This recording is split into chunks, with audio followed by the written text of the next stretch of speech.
Mais comment construire un accord de relation sur mesure? Voyons ça tout de suite dans ce deuxième épisode sur 3 du buffet numéro 5, les accords.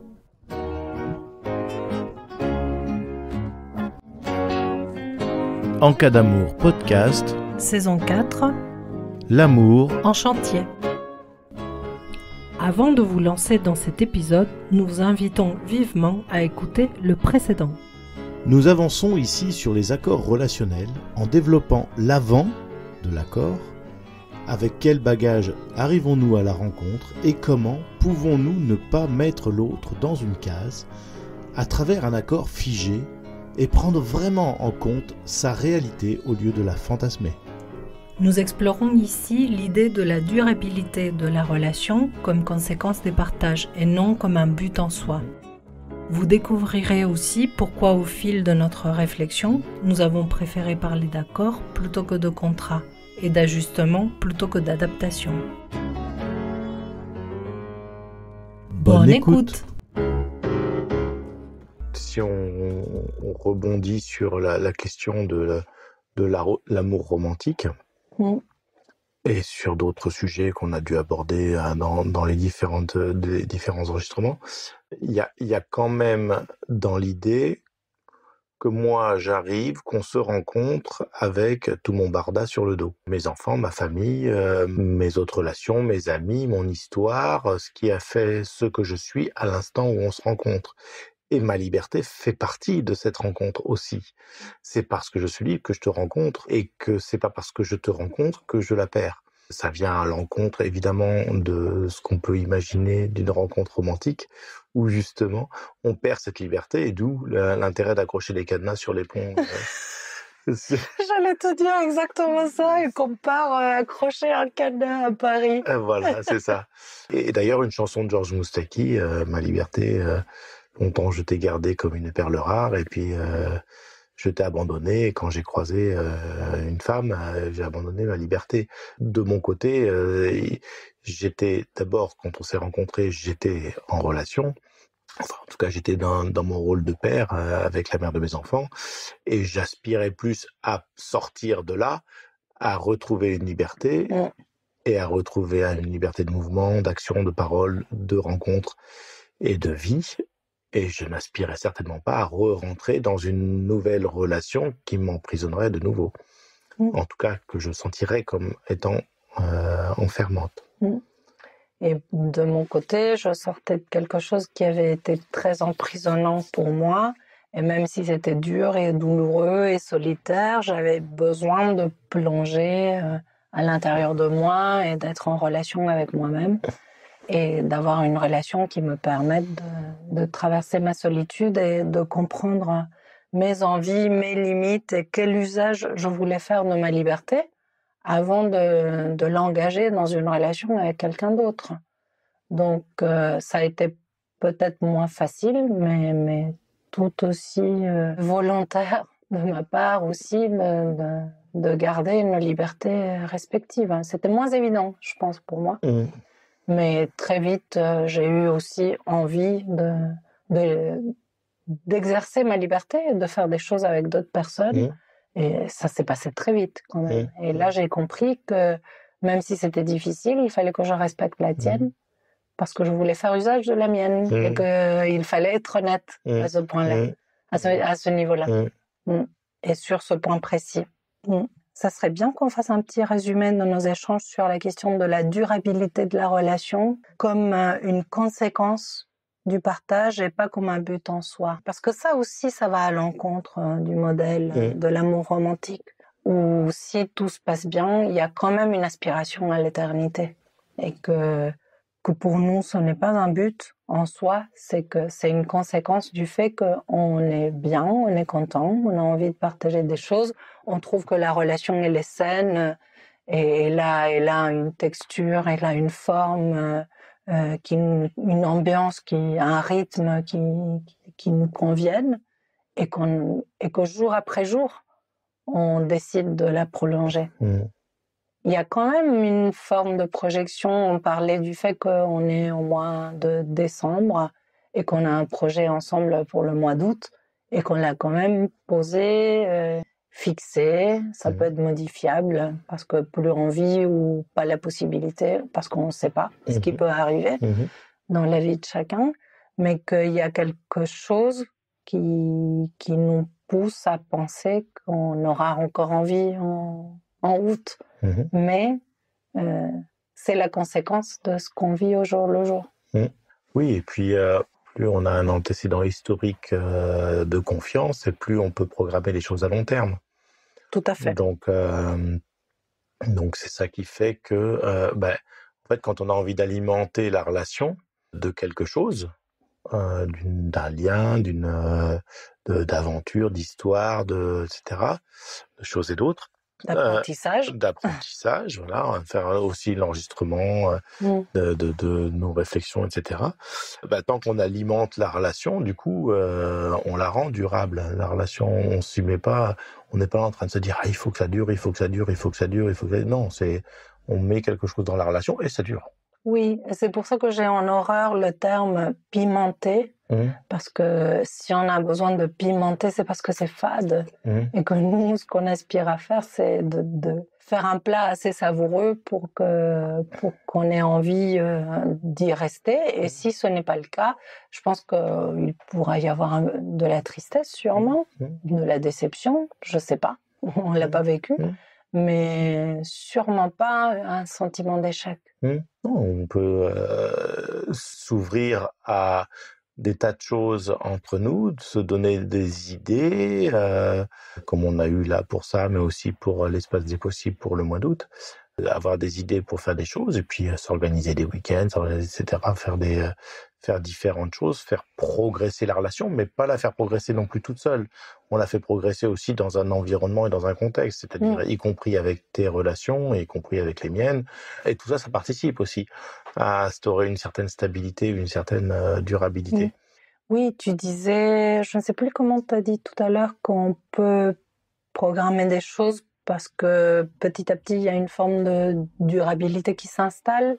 En tout cas, ce que je voulais rajouter, c'est que c'est aussi parce qu'il y a une forme de stabilité et que la relation, elle se révèle stable et saine au jour le jour.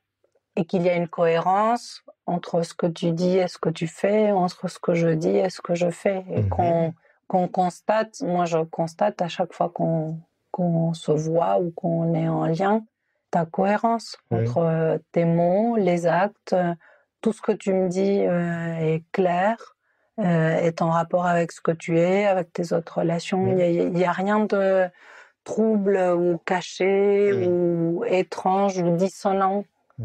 Bien au contraire. Donc ça instaure une forme de confiance qui me dit oui, je crois qu'au mois d'août, j'aurais envie de partir à l'espace des possibles, animer une activité avec toi. Et d'autres choses sûrement au mois d'août et à d'autres moments.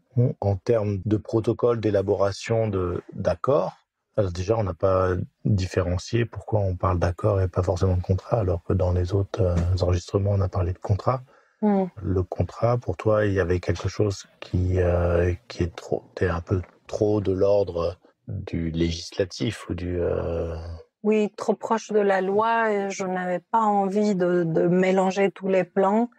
Et j'avais en tête le modèle de mariage, le contrat de mariage, justement, que je trouve très étrange et que je comprends de moins en moins comment on peut mélanger l'émotionnel, le relationnel avec le financier, donc du coup le patrimoine et aussi des obligations légales. Je ne vois pas comment tout ça, ça peut aller ensemble dans un contrat.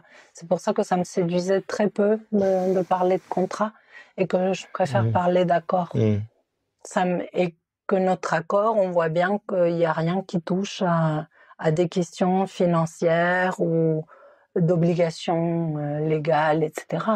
C'est au niveau de la relation que ça se joue, au niveau de ce qu'on souhaite partager. Et en même temps, dans la façon dont c'est rédigé, on peut difficilement être contre ce genre de proposition.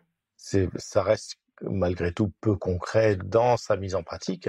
Est-ce que ça nécessiterait d'être décliné sous la sous la forme de si on reprend chaque élément, on pourrait décliner sous la forme d'exemples ou de choses concrètes. Et si ça n'est pas fait, qu'est-ce que ça engendre? C'est-à-dire des conséquences du non-respect de certaines parties de l'accord.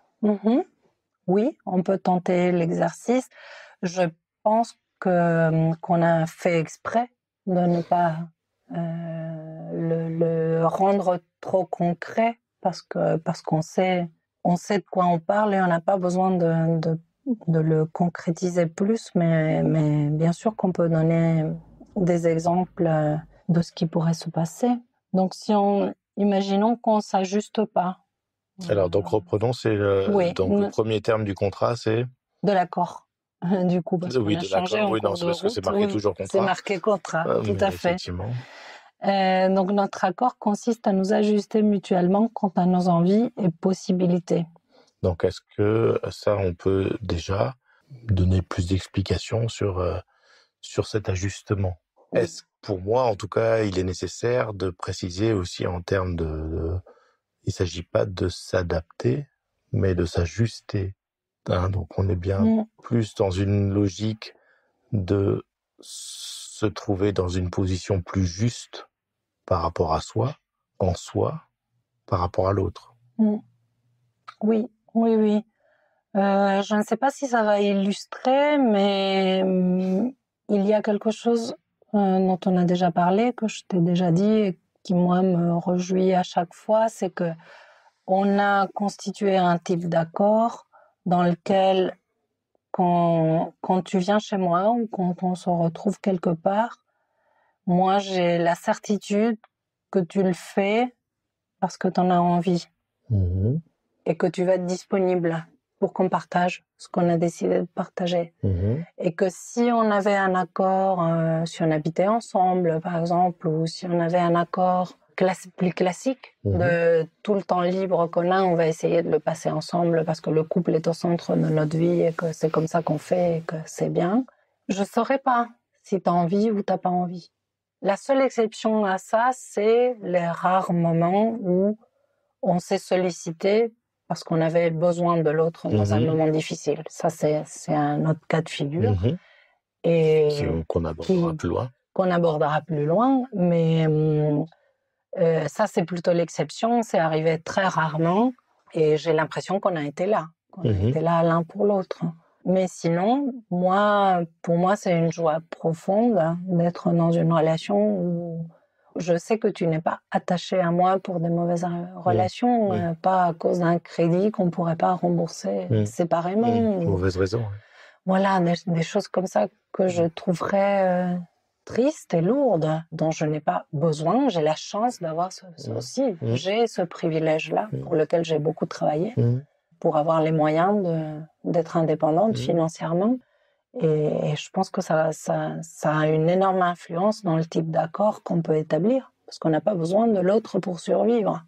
Ni moi de toi, ni toi de moi. C'est ça. Et ça, il faut le dire, ce sont des conditions privilégiées, mais ce sont les nôtres. Ce sont les nôtres. Qu'on assume complètement. Oui, tout à fait. Ensuite, c'est vivre en vérité, être... honnête entre nous. Être honnête entre nous. Donc, vivre en vérité, ça ne veut pas dire toujours dire toute la vérité sur ce que l'on vit. Ça veut dire, moi en tout cas, ce que j'entends, c'est savoir que l'autre ne nous cache pas des choses stratégiques ou qui pourraient être amenées à me faire changer de posture ou de façon de le voir. Je ne sais pas si je comprends ce que tu veux dire par là. C'est-à-dire que être en vérité, pour moi, c'est pouvoir me montrer tel que je suis, quitte à ce que ça déplaise, et que je ne cache pas des choses au risque, parce que si je te les montre, tu risques de plus m'aimer pareil. D'accord. De modifier ton regard sur moi, de perdre...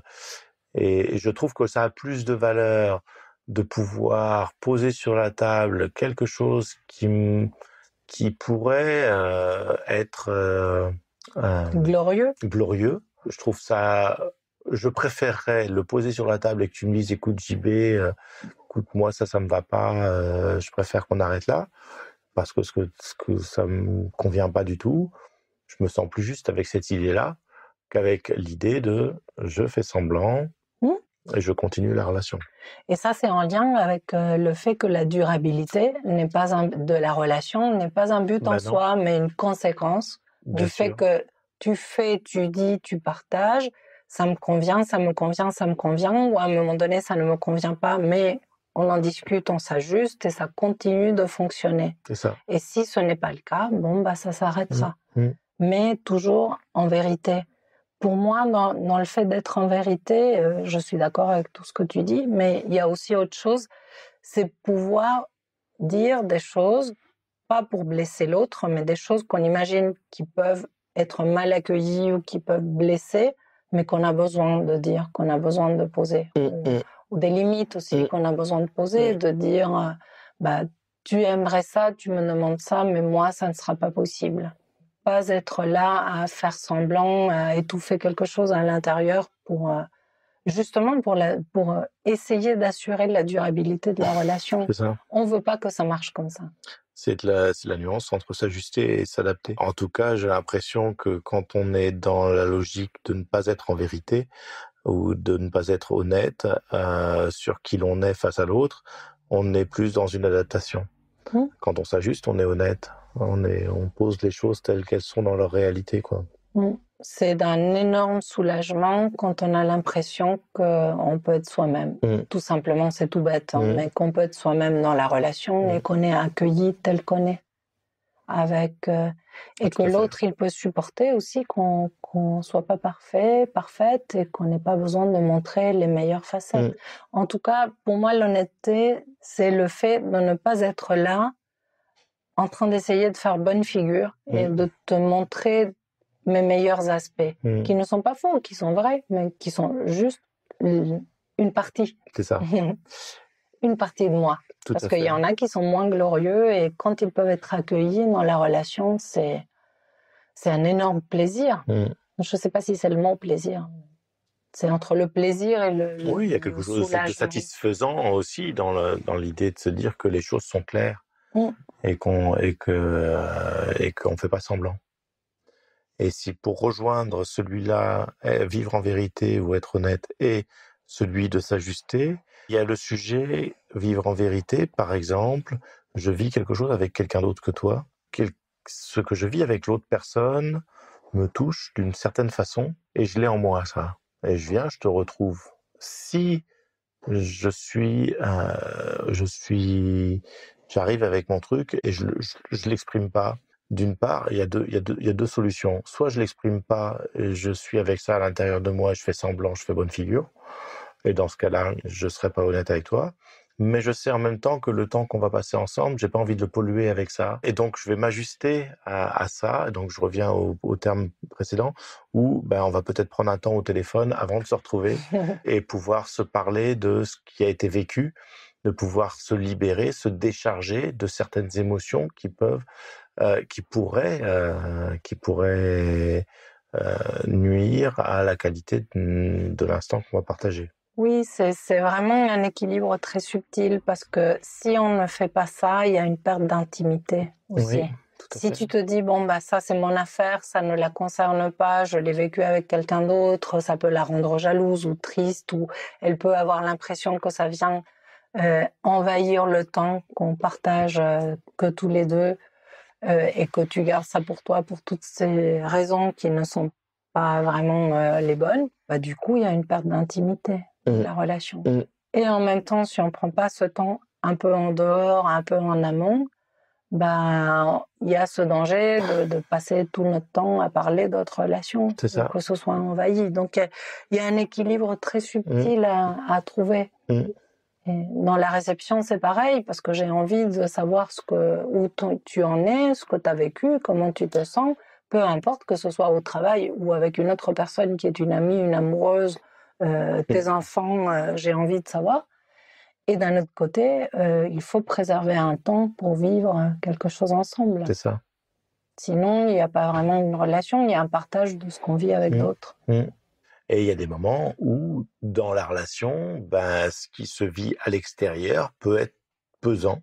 Et c'est pas forcément simple à vivre. C'est nécessaire malgré tout, parce que c'est au travers de ça que l'on peut aussi mieux se connaître et se comprendre et réagir et se distinguer aussi. C'est-à-dire que si je prends un exemple d'une difficulté que j'ai vécue il y a 2 ans, une difficulté que j'ai vécue avec une autre relation dont je t'ai fait part et où tu m'avais dit mais moi si je te faisais vivre ça, je suis pas sûr que tu continuerais à m'accepter dans tes relations, quoi. Ce à quoi je t'avais répondu d'ailleurs. Essaye. Et moi j'avais dit j'ai pas envie. Et que finalement on s'aperçoit laquelle est la relation est la plus durable. Et c'est pas celle que l'on croit plus intense sur un moment, qui pour autant marque dans le temps sa qualité, sa durabilité, quoi. Nous voici arrivés à la fin de ce 2e épisode sur les accords relationnels. Le prochain et dernier épisode de ce buffet continuera de déployer le cas concret de l'accord qui nous concerne.